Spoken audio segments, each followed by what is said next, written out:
Hello, Victor Echo 2 Zulu Delta X-Ray. I'm here at the field with my KX2.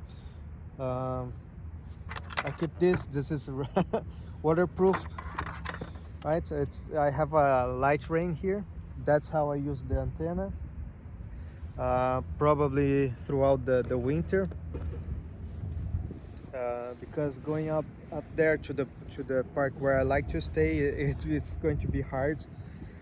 So normally that's how I am going to be using the antenna at the winter. All right. First of all, I'm sorry for the broken English. I'm not Canadian, I'm Brazilian, and English is not my first language, not the second as well, right? So it's kind of hard. So bear with me. I'm recording this video to give some tips that I wished I knew when I was learning CW. It's not about learning CW. If you want to learn, the best way to do is via the CW Ops Academy.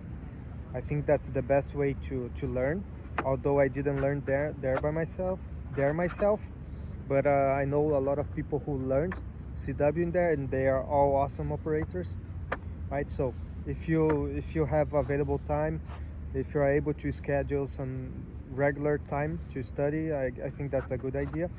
If you don't and you have no clue where to start, I made a mobile app, not mobile app, a website that runs on mobile. That was to help myself, but you can actually go there and learn. There is the app that you can learn the sounds and everything, all the process of learning, and there is a tutorial if you don't have any study plan. But that's not the goal of this video. The goal is, if you have learned all the characters and even some words, and you're afraid to get on the air, these tips are for you. Okay, so let me tell you my experience. The way I learned CW was, I learned very fast, right? And then I got the Morse runner, and I practiced a lot, right? I did a lot of sessions in the Morse running at 25, 27, 30, 35 words per minute, until I was good at getting call signs, right? And because the reason I did that is that the only thing that I care about is DX, right? I'm not the kind of operator who rag choose, right? But eventually, you're going to find yourself in a situation that you have the other operator trying to rag chew with you, right? Although that's the thing. That's tip number one. When you go on the bands, look for contacts. Find a contact like someone transmitting CW and pay attention to what they're sending, right? Your first QSOs should be DX or DX like contacts. What I mean people that just send they get your call sign and send a 5NN, right? So if you find this kind of people, you see that their exchange is pretty short, and they get exchanged with a lot of people. So you stop at this frequency and you listen.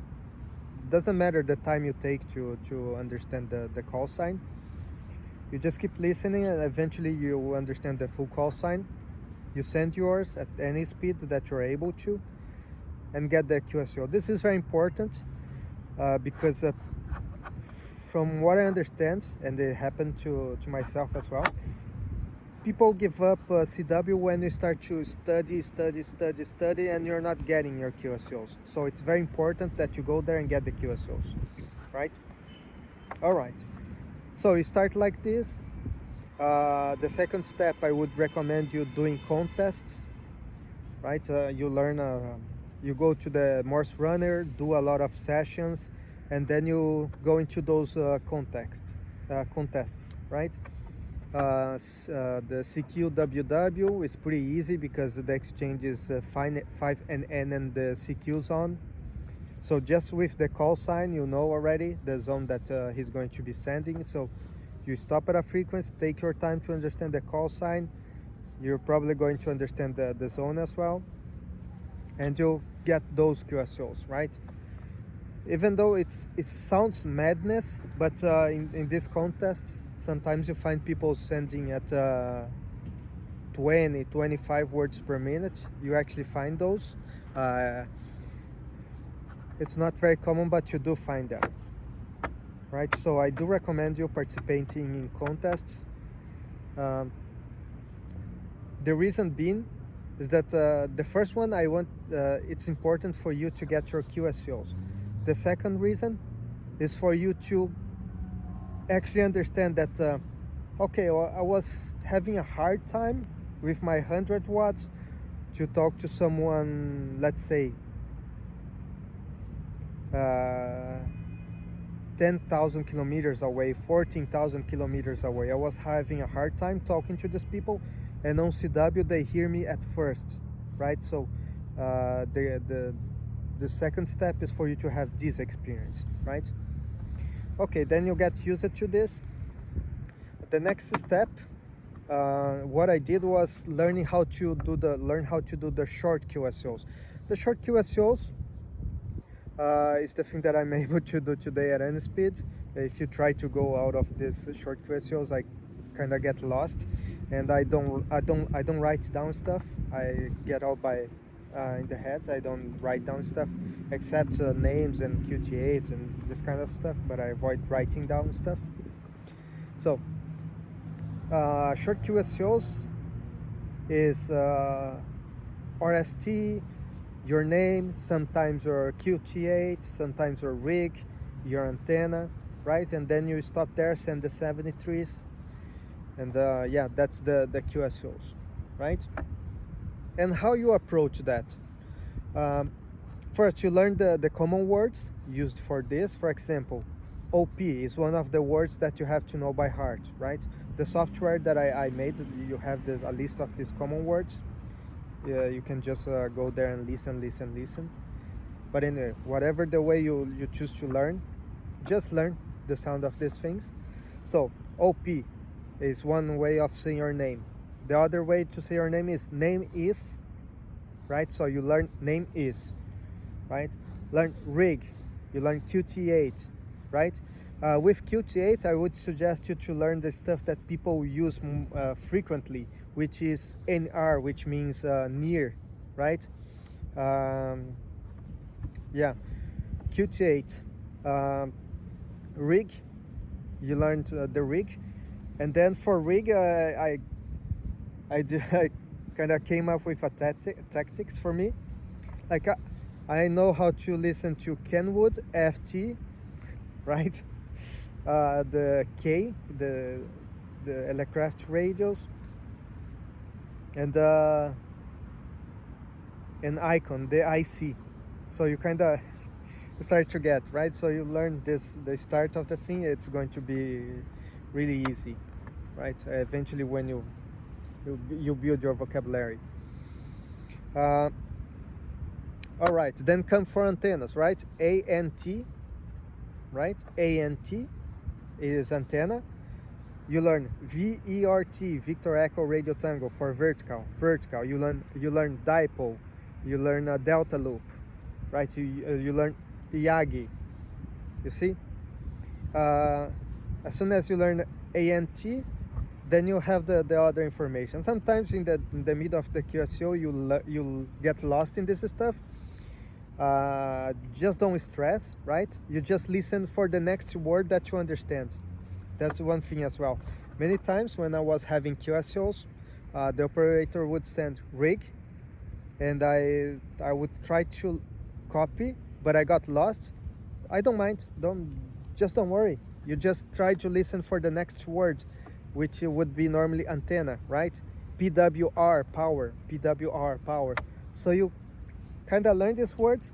If you get lost, just look for the next word that you understand, right? Then you kind of get a good understanding. TNX, QSO, right? The way the QSOs they end is TNX, QSO, best 73, thank you, right? TU. Right, so you learn these words, and you get into these short QSOs, and don't stress if you get lost. If you get lost, don't stress and try to look for the next word. If you get completely lost, just send the 73s and right. I do this myself sometimes. I'm in a right now I'm here, I'm by myself, but I have my baby. So normally this year I'm doing CW, I have my baby on my lap and I cannot write down stuff. So if I get lost, my baby tries to cry, just send the 73. The other operator will understand you. You just go to QRZ, send an email and explain, right? No stress. All right. And then with this, you start building your vocabulary, and then you start advancing into deeper into the QSO, right?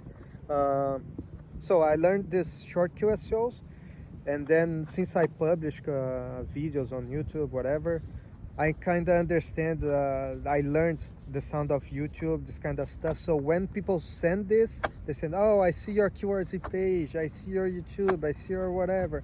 I kind of understand as well. Sometimes I still get lost, but that's it. So don't stress. Eventually, even for example, if you don't feel, if this don't apply to you, if you're not if you just can't do like I do, like just send a 73 whatever, I just missed part of this, I can do that very easily, I don't have problem. But some people might want to understand everything, right? And what I do is, if I don't understand, I send an email, explain, and that's fine. But some people, I know that they like to really understand, they really care about this. If they copy it, what I would suggest you, just use a decoder. If you're at home, get a decoder. I don't know what people, I know of the CW schemer, right, that people use for contest. So leave it running on the background, right? Just close it, or whatever you choose to do. Just leave it there running. You don't need to be looking at it. You try to copy. If you get lost, go look at the decoder. I know that some of these people that you're going to talk, if you look in their QRZ page, you're going to see no to decode, yes to the art of CW. That's the common thing. They say this, but I'm like 150% sure that these people would rather have you using the code to learn CW than have you go do FT8, for example, right? Just give up CW, I'm going to switch to FT8 and fuck, right? These people who put this stuff in their QRZ, I'm very sure that they would rather have you learning CW using a decoder than just lose you forever for FT8, for example, right? So if you feel stressed, if you're losing stuff, just leave the decoder there running. Again, some other people might say, okay, but decoder will make you lazy because you're going to learn to stay there looking at the decoder all the time. No, it doesn't happen because eventually you're going to find someone sending with a straight key or with a bug, right? Then it's just not going to work, right? So you're going to find yourself in the need of actually learning, right? But by the time you find yourself in the need of learning, you are already involved into the hobby, into the CW thing. You already know the value. You know how it's the pleasure of having a CW QSO, right? It's different from a SSB QSO. I can say it's better, but it's like rewarding to have a CW QSO, right? So, and yeah, just have that in mind. You don't need to start rag chewing. Just start with the 5NN, then go do a contest or the SST contest, which is the exchange in the name. There are some slow speed contests that happen, which is very good. That happens every Monday and Fridays, so look for that. And then get involved in step by step. You don't need to, oh, I'm going to the HF band and I'm going to rag 2. No, if you go, if you, let's say, you answer to someone doing CQ and the person starts to react you, you're not able to understand anything, you say, I'm sorry, I don't understand anything, 73, bye. Then you just go write the person an email, and it's fine. This person will be very happy, right? And yeah, that's it. So don't stress about it. I myself, I'm not able to react you. I can do the short QSOs. And whenever I still do this, when I get lost, I just say thanks for the QSO 73, bye, and then I write an email explain. It happens, right? So that's it. So don't stress, and remember that CW, it's always the first step that is very hard. After you go, after you overcome the first step, everything else is easy. It's just a progression, right? There's even an image for that that these days I shared, right? It's always the first step that is hard. It's annoying, and the first step will be hard up to the point that you, let's say, the thing that you have to do to overcome this first step is actually getting to the air. That's what you have to do. And that's it. So I hope these tips help someone. And best 73. Bye bye.